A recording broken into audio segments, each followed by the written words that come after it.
A good meal is one of life's pleasures, but it's much more than that. Food provides your body with energy to move, to grow, to think. The digestive system is responsible for breaking food down and then absorbing it into your body.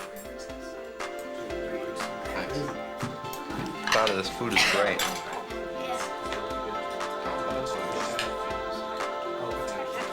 The digestive system works automatically. When you think of peanuts, you don't normally think of energy. Do you think there's much energy in this peanut? No. Yeah, maybe. It's just sitting there. Doesn't look like it has much energy in it. Should we try and release the energy? Yeah. Okay. Some foods, like peanuts, have lots of energy, fuel for your body. Let's see what happens if we try and burn it. A burning peanut quickly releases energy. It's doing something, I think. Oh, it seems like it's smoking. Inside your body, a much slower release of food energy takes Still place burning, within every living A cell. lot of energy. Before we can use food energy, food must be broken down into simpler substances. That's the job of our digestive system, which is basically one long tube that begins at the mouth.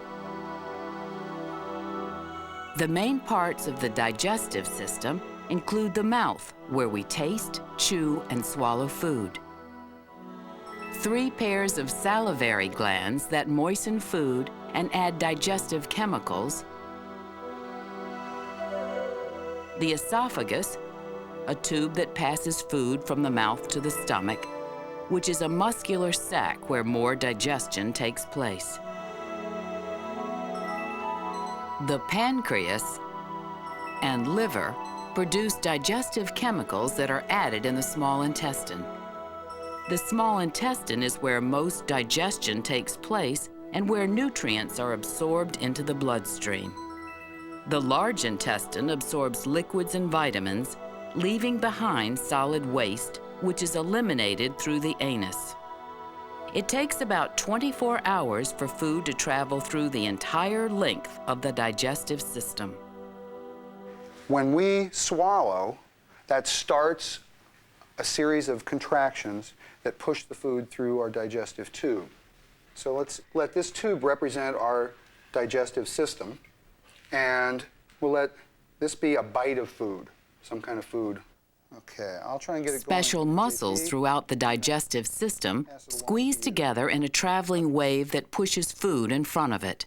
This automatic movement is called peristalsis. Peristalsis moves food through the entire digestive system in much the same way that fingers can move a piece of clay by squeezing a soft tube.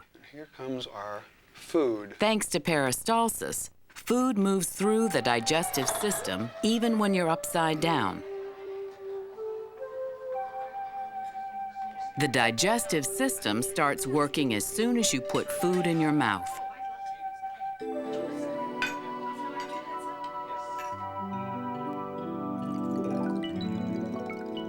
Once food is in your mouth, your tongue goes to work. The tongue is almost solid muscle. It positions food next to the teeth for effective chewing. The tongue also contains special nerves, taste buds, that detect flavors in the food we eat.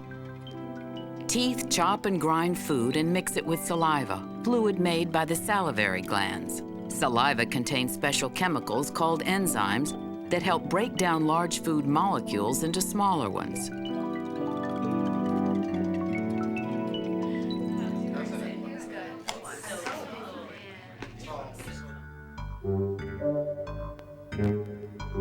When you are finished chewing, the tongue pushes your food into the esophagus, the passageway to the stomach. Food doesn't just drop into the stomach. Peristalsis pushes it along. So now we've chewed, we've put saliva into the food and mixed it, and we've swallowed, and the food is now in this bag, the stomach. Let's take it out of there. The stomach is a muscular bag, and the food inside is churned. Can you ever feel that churning? Yeah. Yeah. After you've eaten? Yeah. Rumbles. The stomach contains powerful acids and enzymes that help us digest food. The stomach doesn't digest itself because it is protected by a special mucus lining that resists acids. Folds in the stomach allow it to expand after a big meal. What I'd like to do is try to investigate how our stomachs actually carry out digestion. And to do that, I want to build two stomachs and do a comparison. We have two soccer balls here. They're the same size. An experiment can Each has demonstrate the power of digestive acids and Put enzymes. into it, and Two soccer holes balls punched so that it can substitute be for sewn stomachs. up. And we have two hamburgers, plain hamburgers, that we can use as meals. And we have two different solutions. In one case, we have pure water, and another solution which contains stomach acids, digestive enzymes, similar to what you'd find in your own stomach, and water. Make sure that doesn't spill.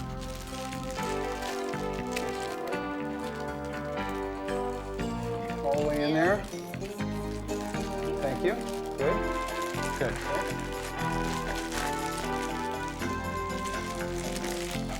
Excellent. One soccer ball holds a hamburger in plain water. The other ball has a hamburger and water, but also contains digestive acids and enzymes, as your stomach does. We need something to do that would mimic how the stomach churns the food. What could we do with soccer balls that would be good to churn the food? Kick them. A little soccer, maybe. Coming back at you, Matt.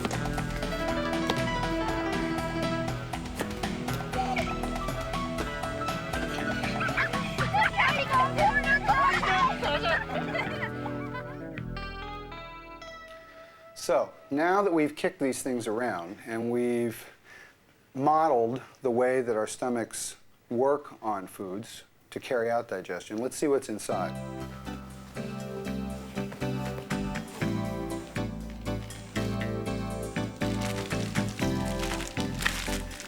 Now let's see what's left without the stomach acids and enzymes, with just water as a solution. Sheila? In the ball with only water, the hamburger meat has been broken apart by the soccer game, but it hasn't been dissolved. Good work. Matt, The could you contents of the other steady ball this? resemble what you might find in your Now let's see stomach. what we have in the other Digestive stomach. juices and enzymes have dissolved the hamburger meat into a liquid with the consistency of a milkshake. Okay. Good. Food in the stomach is mashed and mixed with digestive chemicals for between 2 to 6 hours. All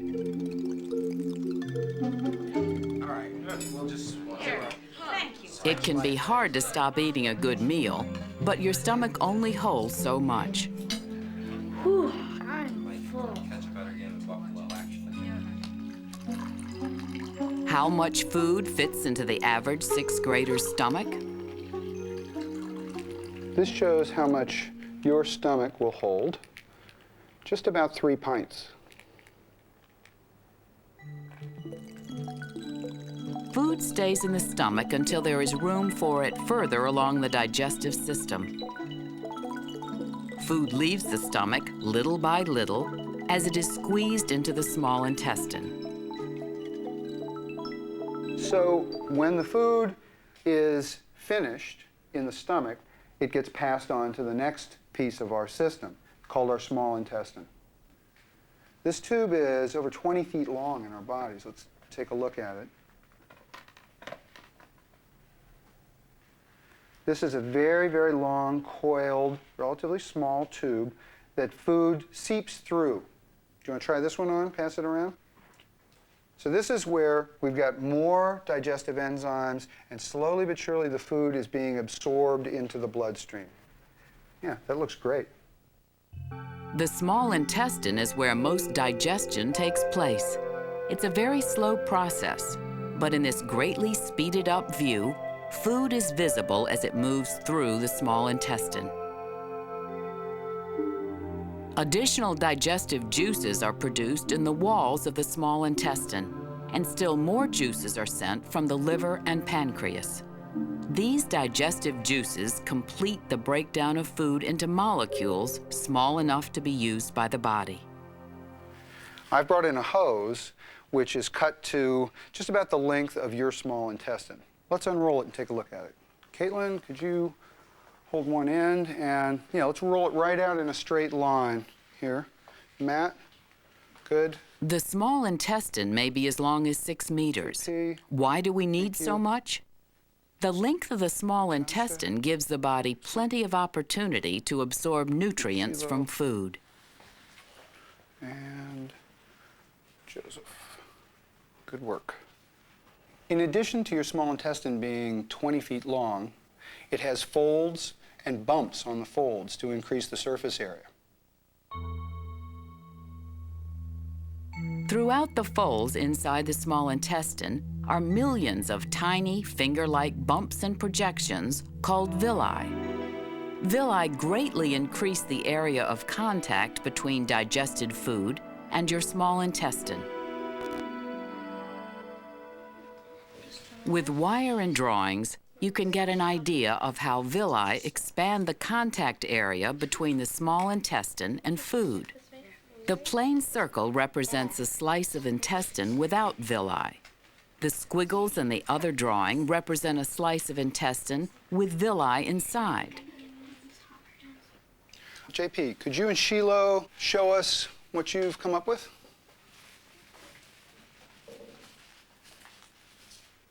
We'll separate. One red wire measures the length of the plain circle without villi. The other red wire measures the length of the villi-like squiggles on the other drawing. Even though both drawings take up about the same space on a piece of paper, the wire from the villi drawing is much longer. This is just a slice across a tube. Villi in your body are not flat like a drawing, but three-dimensional. I'm going to help by smoothing. Providing even more contact with food. Folds and villi are now straightening out. As digested food slowly moves the length of the small intestine, food molecules become small enough to seep through the thin walls of the villi.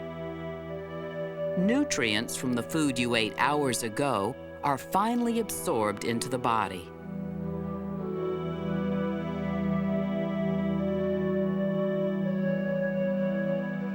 Villi contain a network of tiny blood vessels, and it is here that nutrients enter the bloodstream.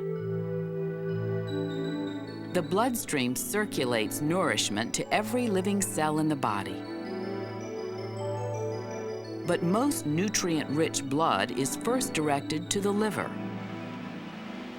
Special X-ray machines and computers allow us to study internal organs like the liver as they carry out their work inside our bodies.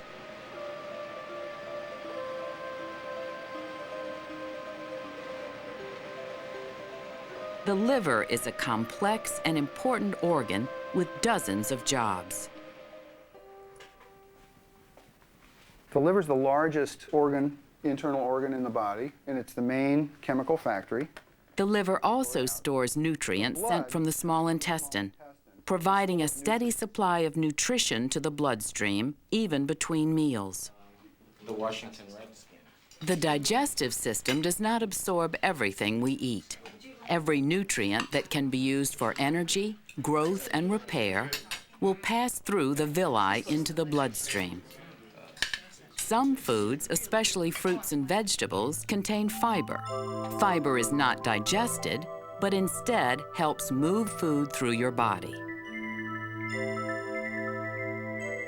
From the small intestine, remaining bits of food and digestive juices pass into a shorter, wider tube called the large intestine. In the large intestine, water is absorbed from food waste, which then gradually become more solid. These materials that the body cannot use, now called feces, are stored at the end of the large intestine until it's convenient to get rid of them. Liquids are vital for good health. In fact, you could live longer without food than without liquids. Many different foods are healthy to eat, as long as you don't eat too much of just one kind of food. A good diet has a variety of foods containing all the nutrients you need to be healthy and strong.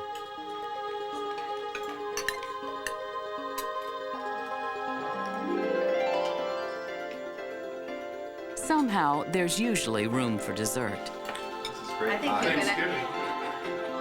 Our digestive system is essentially one long tube. It breaks down food and absorbs nutrients, fueling our bodies so we can come back for more.